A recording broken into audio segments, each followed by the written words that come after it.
it's time to sit back and relax with your favorite drink. And listen.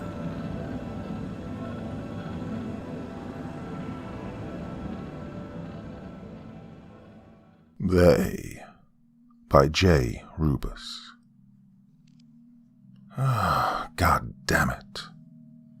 Billy Ray Parker threw the wooden cage aside and kicked the dirt in frustration. The trap tumbled off into the darkness, and Billy Ray savagely hoped it got dashed. Crummy piece of shit. Seething, Billy Ray went over to the truck. In the bed, a dozen more traps waited like sentinels for a general's order. The goddamn gopher was done for, whether he liked it or not. The son of a bitch was sneaky, though. How the hell he managed to slip out of that cage was beyond Billy Ray. Sure, he wasn't the smartest man in the world, but he damn knew well how to make a simple trap. Let's try this again, Billy Ray said, swinging one of the traps out of the pickup and setting it near a gnarled oak. It was quiet in the hills, the only sounds the crickets and the wind moving through the treetops. Stars twinkled in the clear night sky overhead like knowing eyes, and Billy Ray could almost believe they were mocking him. Wink, wink, Billy. When he was done, Billy Ray went back to the truck, reached into the cooler, and pulled out a Budweiser. Sitting on a lumpy stone that hurt his rear, Billy Ray drank and thought. That goddamn gopher had been the bane of his existence since last March, popping out of the ground and eating his garden bare. He couldn't help remember the stories his old man had told him about Vietnam, how their soldiers would pop out of tunnels, blast a few guys, and then disappear. High-stakes whack-a-mole, Daddy called it. The stakes weren't quite as high here, but damn, those tomatoes and such were money. In the summertime he sold them on 220, south of town. They didn't bring in much, but it was something. And that little bastard was eating for free. Billy Ray was going to have the last laugh, though. When he finally caught the sucker, he was going to skin him, cook him, and eat him. That way he got his tomatoes back and then some. Billy Ray tipped the bottle back and drained the last swallow. Time to get it. Without warning, something roared over his head, 50 feet in the air, just clearing the treetops. Looking up, Billy Ray caught the vaguest glimpse of green fire. Landed just beyond the next hill with a sound like Judgment Day. Must have been a plane. Jesus Christ, people were probably hurt. Billy Ray scrambled up and over the hill, dead leaves crunching underfoot. At the summit he could see the crash site, trees and undergrowth burned, orange embers littering the forest floor and threatening to catch everything on fire. Heedless to the danger, Billy Ray rushed down, his boots kicking hard rocks strewn across the floor. One caught his eye and stopped. Something wasn't right. No rock Billy Ray had ever seen glowed green.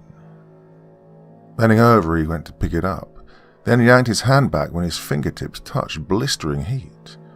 Oh, shit, he hissed through his teeth. A flicker of movement caught his attention, and he whipped his head up. In the center of the fire, the dark outline of a person stood upright and unmoving, as if watching him. Billy Ray's heart jolted into his throat, and he shook his head in a vain attempt to dispel the vision. It remained. "Hey," he said, his voice unsteady. "Hey, you okay?" The figure didn't move, didn't speak. It only stood there, burning. Billy Ray swallowed thickly and looked nervously around. Why weren't they screaming and running? Why weren't they falling down and curling up like a strip of bark in a wood stove? Billy Ray didn't know much about anything, but he knew what happened to someone when they caught on fire. Maybe it wasn't a person. Maybe it was a tree or a rock or a piece of wreckage. But then it did move. And when it lunged through the wall of flames like a twisted nightmare, Billy Ray screamed.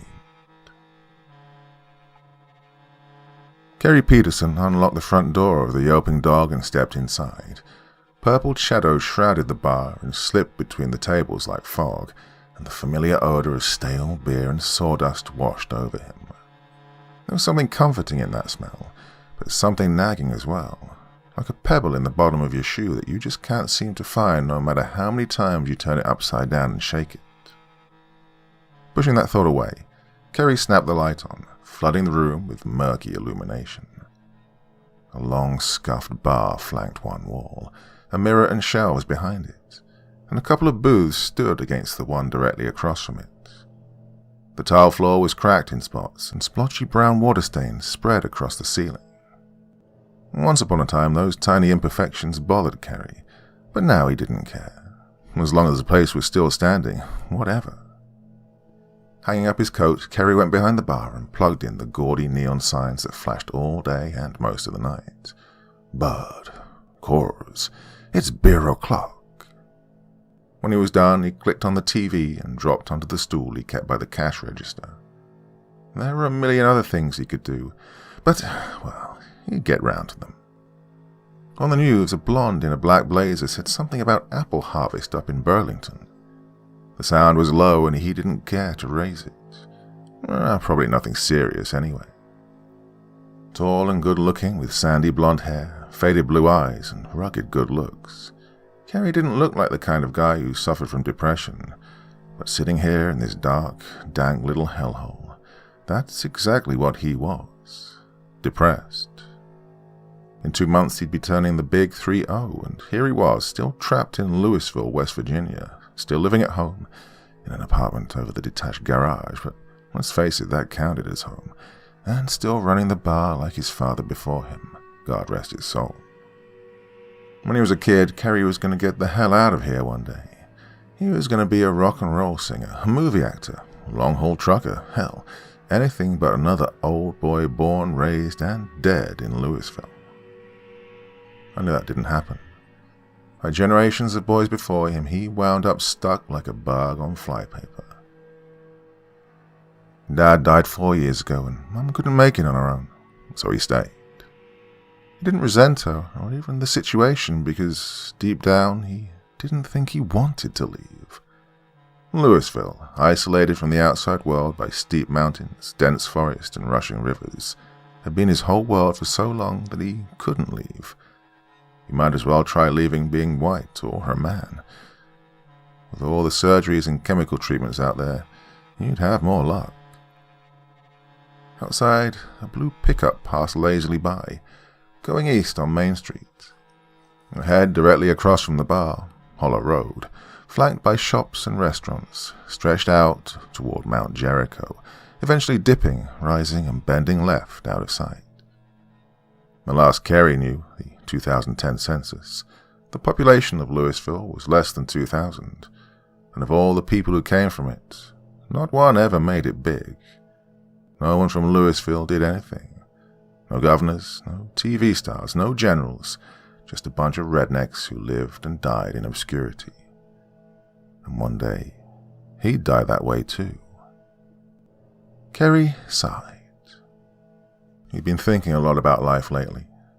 Staring 30 in the eye will do that to a man, he supposed. Up until 2 or 3 months ago, he was content. No, not exactly happy, but content. Then, over a period of time, he woke up to the stark realization that he wasn't a kid anymore. He felt like he was, but he was a grown man, and he was only now getting the memo. Other men his age had wives and kids, and they owned businesses and houses. One complaint led to another, and before long, he was sore about everything. Sore because he didn't have a family, sore because his bar barely broke even, sore because, well, this was probably it, the rest of his life. Running a tavern in a small town in West Virginia, and being single because all the girls his age married right out of high school. He looked around the bar, his handsome features set in a hard glower, and drew a deep breath through his nose. The stench of puke, piss, and beer assaulted his senses, and this time there was nothing comforting about it. The dinging of the bell over the door brought him out of his reprieve. 2 men entered, both in grimy t-shirts and dirty jeans. "Hey, Kerry, how you doing?" Gene Vandermeer asked, nodding. He was short, fat, and wore a dirty beard and mustache. He worked for the Luckstone Gravel Company down in Burgess, just over the Pendleton County line, well, As far as Kerry knew, he was the one who blasted the shit loose. "I'm doing okay," Kerry said. "You?" "I've been worse, been better." The second man, Alvin Childress, was tall and rail-thin, his hair snow-white and his face jagged. He ran Childress Hardware on Main. He nodded curtly, and Kerry nodded back. "Did you hear about Mr. Turner?" Gene asked as he settled onto a stool. Kerry was already drawing him a mug of buzz. "No, didn't," Kerry said. James Turner was the principal of the high school on Schoolhouse Road. He'd been there for, 40 years or more. He was there when Kerry had graduated, and he'd probably be there the day Kerry went into the ground. "Broke his hip," Gene said, taking the mug and tipping it back. Well, the delight in his voice was evident. Mr. Turner was a mean old son of a bitch. He'd give you detention as soon as look at you. How'd he do that?" Kerry asked, pouring a shot of vodka for Mr. Childress. Gene shrugged. You know old people. They can't sit down hard without breaking every damn bone in their body. Oh, no offense, Mr. Childress." Childress rasped laughter. "I ain't ever broken a bone in my life, and I ain't gonna start now." He threw back his vodka. "Bet you I can whoop you at arm wrestling." "No, thank you," Gene said with a smile. Kerry's money was an old Alvin Childress. The man's arms were as big around as tree trunks. While Gene and Mr. Childress sparred back and forth, Kerry settled back in his seat and gazed out of the window. Maybe, he thought, just maybe, he should leave Louisville. Father James McAvoy drew the bottle close and said, "You're not winning, not today." In the grey morning light falling through the study window, the bottle didn't reply. Father McAvoy sat it aside and leaned back in his chair. The bottle was watching him. He could feel it. "Might as well give it up. You're not gonna win." It's just past 8. 24 hours since his last drink. Thinking about it, he could still taste the gin on his lips. His throat went dry. The bottle twinkled in the light. It looked like a wink. McAvoy drummed his fingers on the desk and ground his teeth. A drive. That's what he needed, a drive. Nowhere particular, just out. Away from the gloomy office, away from the empty hours. Resolved, McAvoy got to his feet and picked the mass wine. The bottle was warm and slimy in his hand, like an eel, and he almost dropped it. In the rectory, he grabbed his car keys and went out to the garage. Across the street, Bill Probst was watering his lawn. He looked up, saw the priest, and lifted his hand. Hiding the bottle behind his back, McAvoy returned the wave. Thankfully, Bill went back to his business. Climbing into the Oldsmobile, McAvoy recalled the funeral of Bill's mother, Mabel, 3 years prior. McAvoy had just taken over the parish from Father Kalin, who'd overseen it for nearly 40 years. He didn't know Bill back then, but he remembered thinking the man looked happy. Oh, he didn't smile, but there was a certain glint in his eye and a smugness about him, as though he were proud of himself for outliving the old woman. From what McAvoy had heard, he supposed he couldn't blame him. The woman was a domineering shrew. Mary Beth Mayfield, who ran the Ladies' Catholic League before her stroke last summer, said Mabel Probst was a Mrs. Bates type. And McAvoy laughed heartily and honestly because her son reminded him of Norman Bates. On Main Street now, McAvoy passed the Hollow Road intersection and glanced over at the yelping dog. Several cars sat out front. Oh, that Kerry Peterson mixed the best gin. Stealing his resolve, McAvoy continued south, past the bank and the old courthouse. People were already walking the streets, going here and there like ants on a mission for their queen, and McAvoy couldn't help the sneaking suspicion that they were watching him as he passed. Watching and judging. Ahead, the buildings fell away and the woods pressed close to the road. a wall of red and yellow wavering in the autumn breeze. As he drove, McAvoy's mind turned inevitably to his drinking. No matter how hard he tried, that one little blotch bled through. He let out a pent-up breath he didn't know he was holding, and relaxed. When he was a younger man and his hair wasn't grey, McAvoy hated liquor. He hated the smell, he hated the taste, and he especially hated what it did to people. And then, one day, long ago, visiting the bedside of a dying woman in Morgantown, he politely accepted a cup of gin from her husband. And he liked it. He liked it so much that he bought a bottle and kept it in the rectory, just for the occasional nightcap. Somewhere along the line, a nightcap became 2, then 2 nightcaps turned into a glass after dinner. And before he knew it, he was an alcoholic. Punished. I'm being punished. For a long time, he honestly believed that. In his younger days, he was bad about booze. You couldn't have a cup of beer around old Father McAvoy without getting a self-righteous sermon. You pontificate, a friend of his once said, and he did. Why not? Booze hounds deserved to hear just what they were and where they were going. So God punished him by turning him into the very thing he hated. It's not our place to judge others. It's God's and God's alone. Judge not, the Bible says, lest ye be judged. Don't hound the drunks, or you'll be a hounded drunk one day yourself. Only, well, that wasn't right. That was a transferal of blame. It was his fault and his fault alone. He liked being drunk. He liked the warm, fuzzy feeling. He liked how everything seemed better after a few shots. Damn it, he liked it. And James McAvoy had never been accused of abstinence when it came to something he liked. The road dipped and rose, before turning and coming to a long, straight stretch. To the left, a rocky hillside rose up, and on his right, the grey Western River crashed and gurgled, matching the road turn for turn. When he came to Westfield, a tiny dot in the road, he unconsciously took a left, which led over a series of wooded hills, before letting out into the town of Harrisburg, the closest thing to a city Moore County had. As McAvoy followed the road down the hill and into the flatlands, the trees turning to bricks and glass, his hands began to tremble. Damn it. Damn it. His subconscious had brought him here. Up ahead, a sign rose into the sky, blue and red and trimmed with white. Harrisburg Beer and Wine.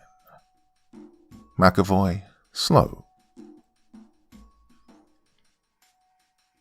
As the afternoon wore on, the crowds waxed and waned. Now, at 3, the bar stood empty save for Leroy Jenkins, the town drunk, who occupied a spot at the end of the bar. In an hour or so, the after-work rush would start. Guys coming home from fields and factories all across the panhandle, thirsty and flush with paychecks. A couple of guys in Louisville drank all their money away, and never once did Kerry Peterson think twice about it, except for maybe a wink and a chuckle. The guys are drunk. Today, however, he did think twice. These guys, they had wives and kids at home, and here they were, pissing their checks away on natty ice. Oh, you want the new Nerf gun, Tommy? Sorry, but Daddy's flat broke. Maybe next time, if you catch me before beer o'clock. Dad liked to drink, sure, which is why he opened the bar in the first place. But to him, it was a hobby, not a vacation. A good scotch here, a glass of wine there, some weird Japanese shit from Charleston on Christmas. But he never let it own him. Not like poor old Leroy down there, and not like Father McAvoy. "Can I get another?" Leroy asked. "Yeah," Kerry said, standing. At least Leroy had the good sense to never start a family. Well, that put him ahead of half the damn town in Kerry's book. Faye Potter, owner of Faye's Cafe, shook her head as Father McAvoy's blue Oldsmobile passed in the streets. "Coming back from Harrisburg," she said to no one in particular. At the counter, Dave Coffey, who drove for US Foods, shrugged. If the man wants a drink, let him drink. That was Don, Faye's husband. He was standing in the little window the cooks passed the food through. He waved his hand impatiently. Can we get some of these damn plates out, please? Faye shook her head. They were busier than usual. All the booths along the window were occupied, and only one stool stood open. The one down by the soda machine. No one liked sitting there because the ice maker made too much noise. The only waitress on duty, little Marianne Montgomery, was standing at a table by the payola, talking to a bearded wild man wearing a mossy oak baseball cap. Too chatty, that Marianne. She was good, though. Faye took a couple of plates and brought them to their respective tables. All the while she thought about poor Father McAvoy. Could you really blame the man? How lonely being a priest must be.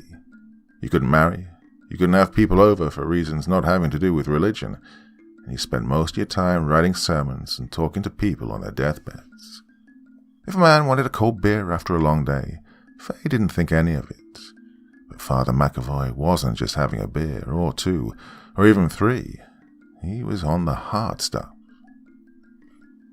Man likes his gin, Katie Waters, who worked at the liquor store in town, said. Buys a bottle every other day like clockwork. When it got around, he started going into Harrisburg, poor thing, hiding it like a common drunk. You could smell it on him, though, and sometimes in the middle of Mass, he'd stumble just a little, and everyone would look at each other and smile. Little Tommy Purty, the altar boy, said sometimes he didn't just help Father into his vestments, he actually put 'em on for him. If Father Kalen knew what went on at St. Anne's, he'd spit in his grave. Could you please get some goddamn food out?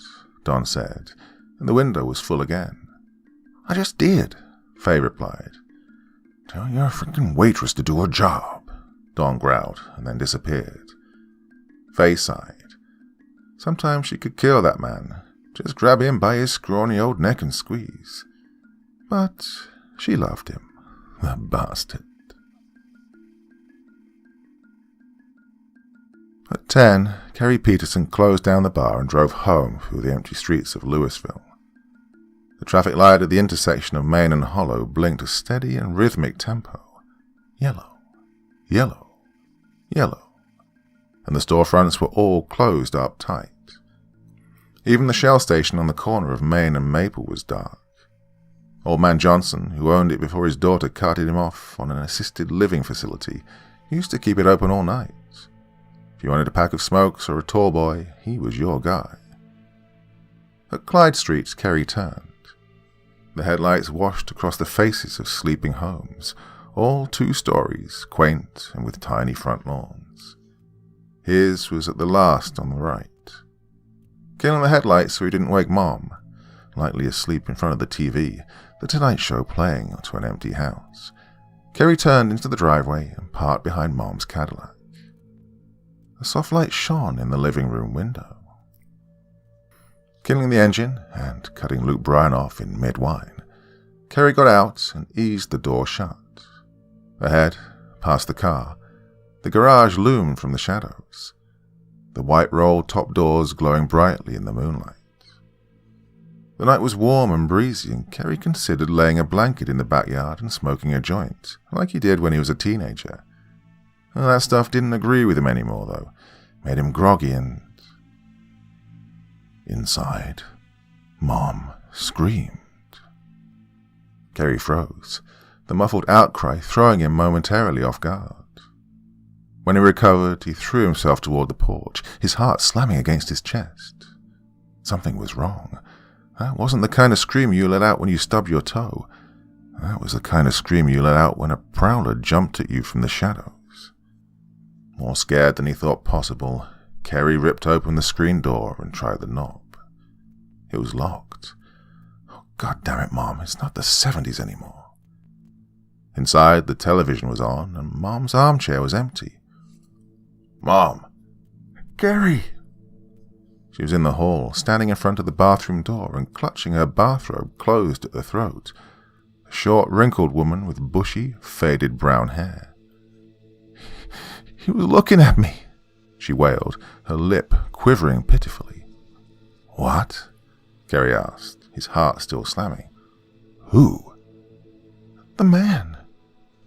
What man? She shuddered. I don't know. I didn't see him good, but I was doing my business, and when I looked up, I saw him leave. He's out there. Just take it easy, okay? Kerry went to the back door, against Mom's strident protests, turned on the light and stepped out. 10 feet from the step, the land stiffly rose, eventually meeting the tree line. Who's there? Kerry asked. Nothing moved, not even the crickets or the breeze. A hush lay over the world, and Kerry's heart throbbed with fear.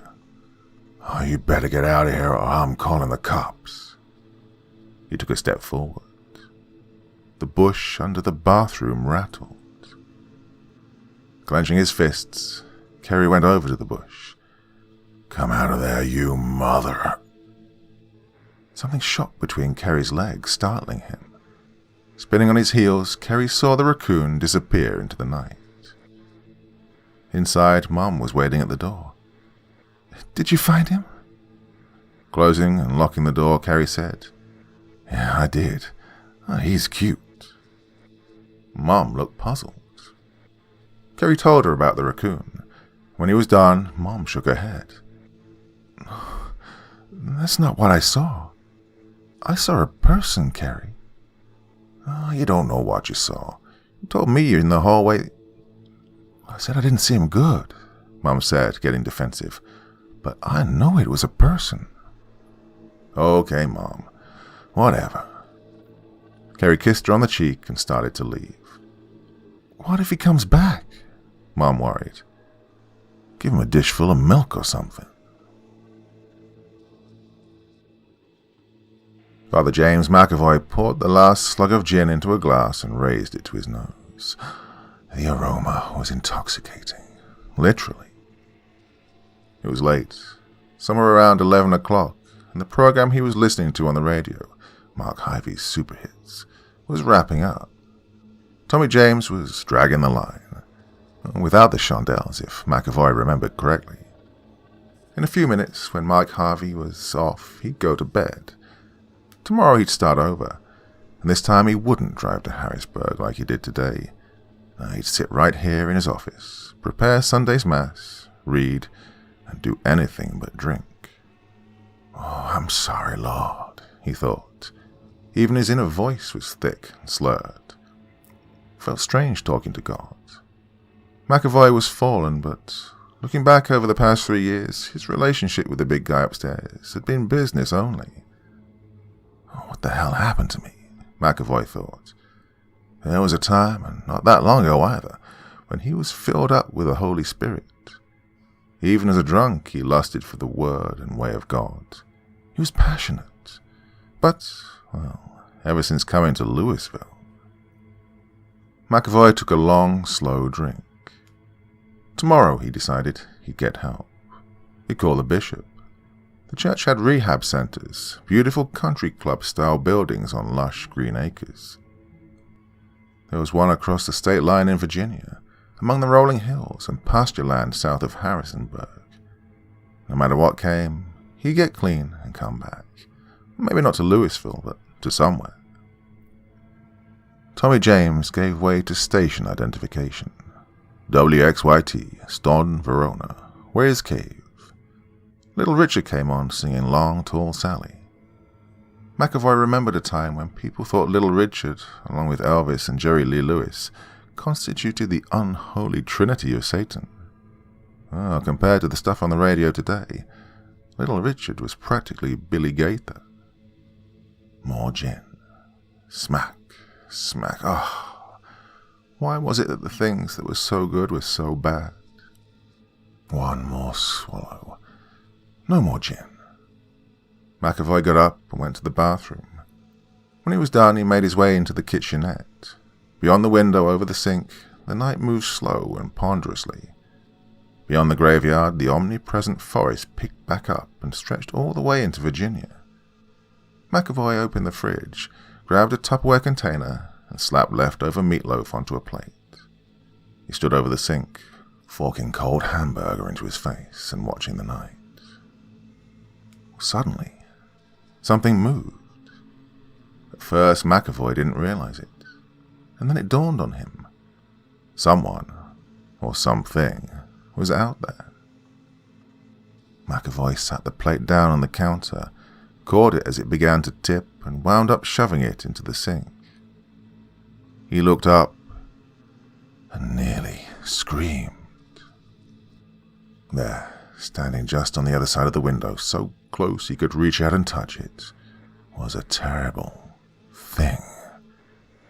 He stepped quickly aside, but in the brief moment it was there, McAvoy saw everything. Its long, angular face, its wide green eyes, its massive maw, ringed with razor-sharp fangs, and the wiggling, squirming abominations atop its head, quivering like antennae. The thing was gone as quickly as it had come. The night was again wholesome and alone. For a long moment, McAvoy stood where he was, frozen, his heart crashing against his ribcage. When the shock wore off, he leaned over the sink and strained to look after it. He saw nothing. Shaking, McAvoy took a step back and looked around. The back of his neck was tingling. The shadows gathered around him were suddenly ominous, lethal. At any moment he expected to hear glass shattering as the thing came for him, his mouth open and oozing saliva. He licked his lips and tried to swallow. His throat was dry and tacky. Nothing happened. The minutes stretched insufferably out. The clock by the fridge, which he hadn't noticed in years, ticked loudly. Nothing happened. Just a hallucination. Too much to drink. But McAvoy knew that was a lie.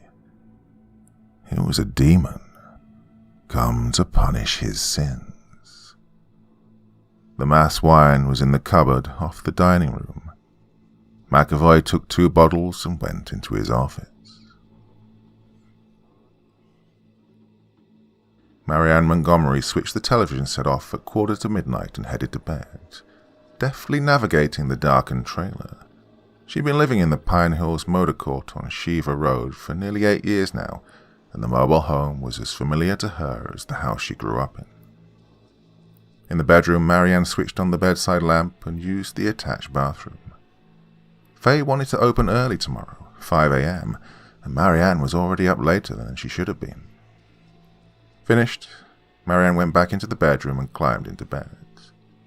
She was just reaching for the lamp again when a knock sounded at the door. Who the hell could that be? For a moment she considered ignoring it. Whoever it was could wait until morning.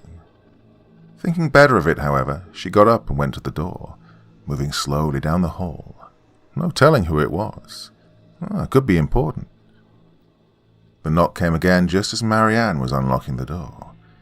Geez, impatient much? She flipped on the porch light and opened the door. Billy Ray Parker was standing there, his face slack and pale and his arms hanging limply at his sides. He was dressed in a pair of grey overalls with Billy stitched across the left breast. "Billy?" she asked. "What are you doing here?" Even as she spoke, Marianne noticed something wrong with Billy. His eyes, as black as the night, stared sightlessly at her, through her, and something, dear God, was it blood, was smeared across his mouth. "Are you okay?" she asked, stepping out onto the porch. Even though she and Billy Ray were no longer together, she still cared for him, and all of a sudden, she was scared.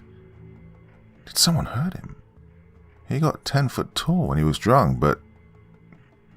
That thought cut off when Billy Ray grabbed her by the face and shoved her back through the door. She screamed, but he was already on her, already biting her neck. The thing moved silently through the night, creeping from shadow to shadow with phantom fluidity. Whenever it came to a dwelling, it stopped, concealed itself, and watched. When it was sure nothing would stand in its way, it entered and supped. With each meal it grew stronger, and with each meal it multiplied. By 3 a.m, there were 5 of them in the darkness. In a tiny ranch house on a dead-end street, Faye Potter woke to the sound of something scratching at the window. "Donnie," she hissed, shaking her husband awake. "Donnie, I think someone's at the window." Don stirred, muttered something, and then rolled over. "Donnie!" The thing smashed through the pane and fell on them. 2 streets over, Alvin Childress woke from a strange dream. Lying in the darkness, he struggled to recall it, but couldn't. He rose, went downstairs, and got a beer out of the fridge. Sitting at the kitchen table and drinking, he felt a sudden wave of unnaturalness pass over him. We couldn't explain it, but it was as though something were poking at his mind, an outside presence attempting to get in. Shuddering, Alvin finished off his beer, tossed the empty can into the trash, and started upstairs. Before he reached the bottom step, something came out of the darkness, hissing and spitting. And in the brief flash before it got him, Alvin saw teeth. A mile southwest, Tommy Purdy, who dressed Father McAvoy when he was too drunk to do it himself, stopped and looked over his shoulder. Behind him, the woods rustled in the wind. "Hello?" he asked. No reply. For a moment he stared where he was, his heart pounding in his chest. He was sure he'd heard a noise, the kind of noise a person made, and not the wind. Deciding it was nothing, he went on his way, following the well-worn path farther away from Tisdale Street and closer to Bush. The track ended 2 yards down from his house. It was Friday, and on Fridays Tommy stayed away from home as long as he could. On Fridays, Dad came home drunk and mean, and if you weren't careful, he'd smack you in the head. On most Fridays, he stayed over at Billy Shear's house until Billy's mom made him leave. Sometimes they played hide-and-seek in the woods, and sometimes they listened to music. Kanye West, Young Jeezy, everything their parents hated. But mainly they played video games. Grand Theft Auto 5, Half-Life, Halo, and their favorite, Call of Duty. Billy liked the COD levels with zombies, but Tommy didn't. Zombies scared him. Up ahead, Tommy could see a light filtering through the underbrush. Porch lamp. Most of the people on Tommy Street kept them on at night to keep away the animals. Tommy was silently grateful for that distant light. It meant he was almost out of the woods. Almost. "Tommy!" Tommy skidded to a stop, his heart seizing in his chest. It came again, low and hissing, a whisper from the grave. Tommy turned. Jean Vandermeer stood on the path. In the muted light of the cloud-covered moon, his face was slack and white, and his eyes were 2 giant pools of black. Tommy's stomach clenched. "Tommy, come here." Jean took a shaky step forward, and Tommy turned to run. Someone grabbed him. In the final moments of his short life, Tommy saw that it wasn't a someone. It was a something. A mile west, Leroy Jenkins woke from a drunken stupor. In his dreams, it came to him, asking to be let in, and he said yes, accepting it with the gusto of a drunk accepting a bottle of Jack Daniels. He left the house at once and drove the 3 miles to the power station south of town, which supplied electricity to Louisville and parts of Harrisburg. He parked along the cyclone fence surrounding the transmitter, scaled it, and threw himself into the transformer. And with a flash, the power went out, plunging the town into darkness. The things moved more freely now, entering through unlocked doors. When a barrier stood in its way, it went through the door. Once done with the victim, the thing moved on, and shortly the victim, as if in heed of a strange alien call, rose and went into the night, their eyes black and vacant and their mouths slack, their teeth already beginning to sharpen. By 4:30, a shambling army of the living dead moved through the streets. At the Hollow Road intersection, they swarmed a police car, taking the officer before he could radio for help. At the courthouse, they entered and tore the constabulary to pieces. By dawn, hardly anyone remained, and Earth was officially colonized. In his dreams, the demon came for him. At first he could feel it, probing his mind with cold, misty fingers. Then, with a pop that made him cry out from the couch in his office, it was in his head. "Let me in," it said. "No. Let me in," it repeated, his fingers pushing deeper. He stirred, turned, but did not wake. "Let me in." "No." It wanted in his heart and his soul. It wanted to corrupt him, to consume him, to change him. It showed him strange vistas, thousands of its like, sweeping across the land, eating everything in their wake like a plague of satanic locusts. It showed him the earth, Louisville, the low, rugged mountains surrounding it, a crater somewhere in the hills, the ground black and ashy. He saw the blackness spreading far and wide, till the entire world was black. He saw legions of demons prowling the woods, legions of things, people he knew, all dead yet alive. It showed him what awaited him, what hell he would endure should he turn it away.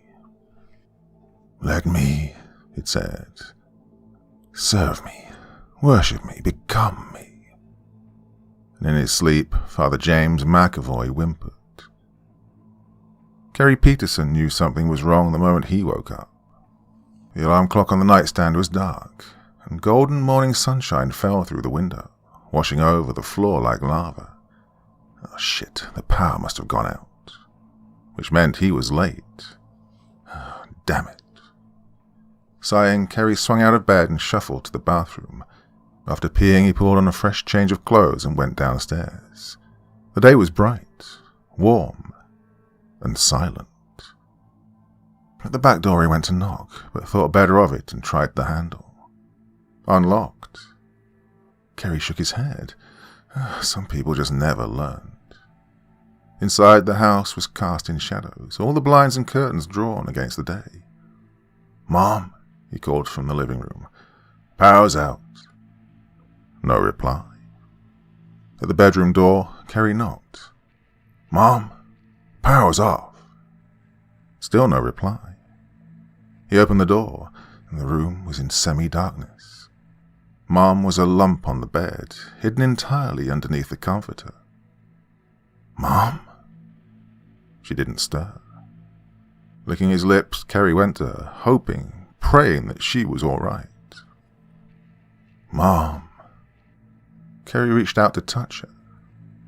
She sat up and looked at him, the one fluid movement startling him.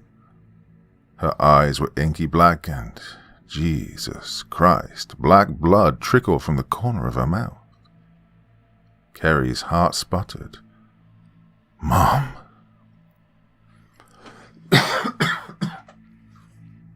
She sprang forward with a shrill, unearthly cry, grabbing Kerry's shirt with one hooked talon, knocking him against the wall and then down to the floor.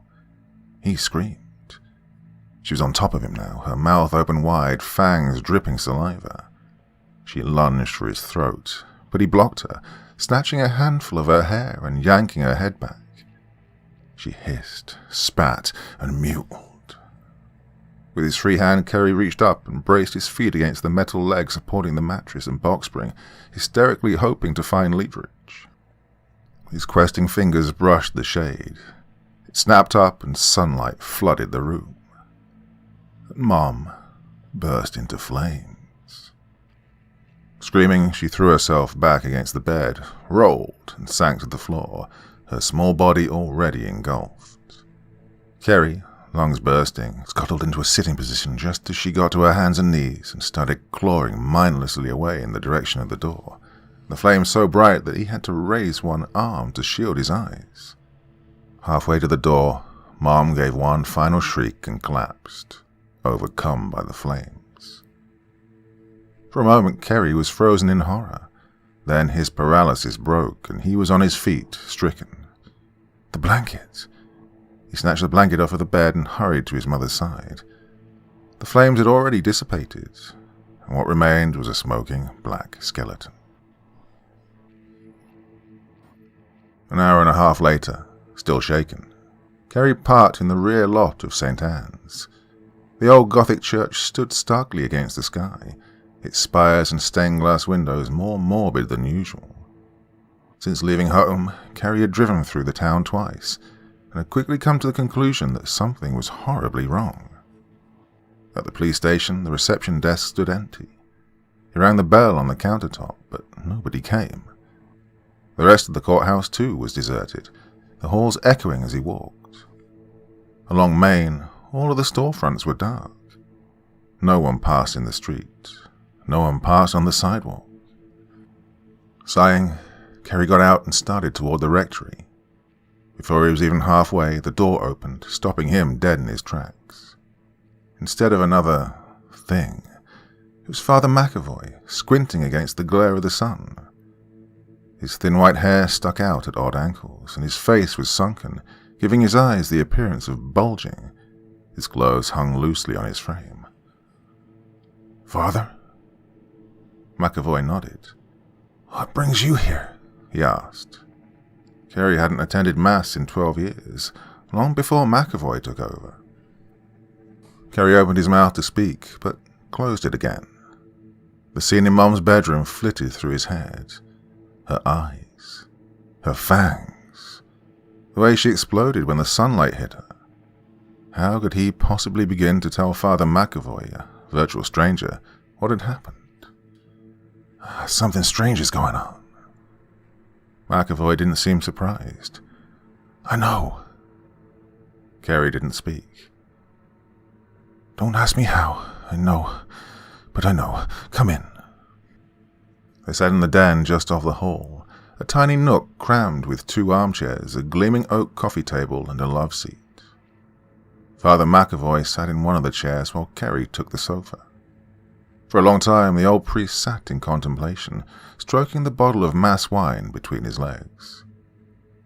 "They came from space," McAvoy said, his voice dry and husky. "From beyond." He took a drink and sighed. Beyond what? Kerry shook his head as he processed the old man's words. Space. Aliens. It wasn't any more fantastic than his own conclusion, but the concept still staggered him. "They're like vampires," McAvoy went on. "They eat energy. Your energy, my energy. Everything has it. Plants, rocks, people. The earth itself has energy." He tipped the bottle back. "And they'll drain it all." "How long have they been here?" Father McAvoy finished the bottle and sat it on the table. "The night before last. They came in a comet." Kerry considered that for a long time. What are they? McAvoy shrugged. Beats me. All I know is that whatever they bite becomes one of them. The transformation isn't instant. It takes time. In the meanwhile, you have what your mother was, and in between her. Kerry's head spun. Why did she burn up the way she did? They come from space, Father McAvoy said. Space doesn't have any light. How can we stop it? McAvoy laughed at this. We can't. They're already here. Before long, the entire planet will be like them. They'll suck every bit of energy from this place and move on. Every person, every animal, every plant. The world will be a barren ball of dust by the time they're done with it. Well, there has to be something. We can't just sit here and let it happen.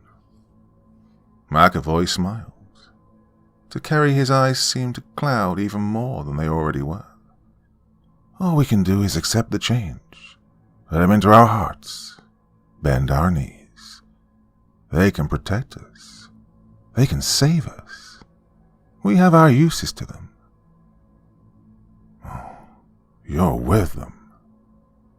It was a statement, not a question. McAvoy nodded. Join or die? Kerry shook his head. There has to be something. McAvoy's eyes were entirely white now. When he spoke, Kerry had the feeling he wasn't speaking to McAvoy at all, but to, something else. This planet's doomed. You are doomed. McAvoy's eyes cleared then. Not fully, but mostly. Where did this comet land? In the hills, he said, a brief flash of puzzlement crossing over his face. Where in the hills? McAvoy's eyes went white again. The change was so sudden it startled Kerry. I don't know, he said. Well, something inside Kerry snapped. This thing, this alien enemy of everything he knew and held dear. He reached across the table and grabbed McAvoy by his shirt, yanking him forward. The mist in his eyes broke entirely. Kerry raised his fist. Billy Ray Barker's land, McAvoy said. I don't know where exactly. It didn't tell me. They just showed me. I recognized his house. Kerry then let go of the priest and got up. From the church, Kerry followed Hollow Road north. Before it began its final ascent into the mountains, he turned off onto a narrow dirt road flanked by tall, leafy trees. The radio was on. Jason Aldean. Kerry wasn't listening to it, but the silence was too horrible to suffer. In it he heard Mom's tortured screams as she burned to death on the floor, heard the mocking tone of McAvoy's voice. Once along the way, the world went blurry. Oh, no time to cry, Kerry thought. I'm saving the world. 15 minutes after setting out, Kerry was sure he'd reached the place. The trees around him were all dead or dying, grey and twisted phantoms, and the grass was the colour of ashes. Billy Ray Parker's truck sat up ahead. Kerry parked behind it and sat for a minute. Jason Alden gave way to Carrie Underwood. I'll see you again. He thought of Mum, and his heart ached. Kerry licked his lips and got out. It took him nearly half an hour to find the crash site. Standing on the summit of the hill, he looked down upon it with something like disgust. The ground was black, as were the trees around it. In the center of the blackness, at the bottom of a shallow crater, the comet pulsed, alive. Closer, Kerry took in every terrible detail. It was oval, egg-shaped, perhaps 6 feet by 6 feet, and the color of charred flesh. And it was crisscrossed by throbbing green veins. It wasn't a meteor. It was... well, Kerry didn't know. It looked like a larval sac, the kind cockroaches laid in dirty homes. Did those things really come out of this? Somehow Kerry didn't think so. The thing before him had presence. It was intelligent, or so he felt, and aware. Those monsters, what if they were simply a projection? What if this was the alien? The closer Kerry got, the more it quivered. By the time he was standing over it, his hooked hands raised before him, intent on shredding it to pieces even if it killed him. It was thrumming like a live power line, waves of malignant energy radiating off of it. Stop! Kerry looked up. Father McAvoy was there, a pistol in his hand. He looked desperate, and his eyes were once again the color of milk. He was under its control. Kerry stood stock still, his eyes darting. No rocks, no logs, nothing to fight him off with. But McAvoy pulled the trigger. Nothing happened. The thing, the vastly ancient, vastly intelligent, psychic slash-eater of energy, had forgotten the safety. McAvoy fumbled, his face now a mask of terror. Too late. Kerry dug into the sack, ripping its soft, supple flesh with his bare hands. Green blood oozed forth, splashing his face. Oh, it burned like acid. Nonetheless, Kerry dug, ripped, pulled, clawed, screaming in triumph, and now agony as the ichor melted his flesh. McAvoy screamed and fell to his knees. The gun went off. Then the gun went off. The bullet took Kerry high in the head. The impact knocked him down, but he refused to let go. The thing had stopped quivering now and slowly, rhythmically pulsed. It was dying. Kerry closed his eyes.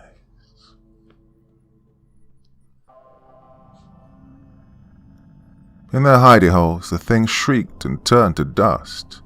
Under beds and in hallway closets, wherever they slept, the living dead went slack, the puppeteer withdrawn. And there in the hills, among the dead, blasted trees drained of life, Kerry Peterson's body lay on its side. Skeletal hands plunged deep into the deflated remains of the alien. And he was smiling.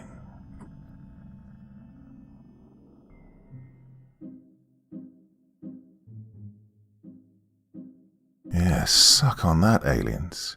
Come down here, trying to take our planet. Who the hell do you think you are? Well, hope you enjoyed that tale of terror, horror, aliens, and all that kind of thing. Nice way to start off the week.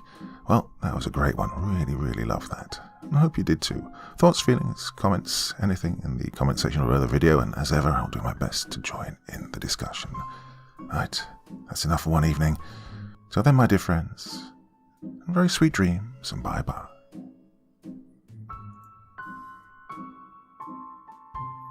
Thank you so much for taking the time to listen to this story today. Really means a lot to me and to the author of the story, of course. Well, if you want to know more about me, I'm pretty much everywhere on social media. You can find me on Facebook, Twitter, Instagram. You can download my music on SoundCloud. I've got a Patreon if you feel like. Throw me $1 or $2. Very much appreciated. And of course, on Reddit, I have a place where you can leave stories if you want me to read one that you've written. Well, hoping to see you all again very soon. Till then, sweet dreams. Bye-bye.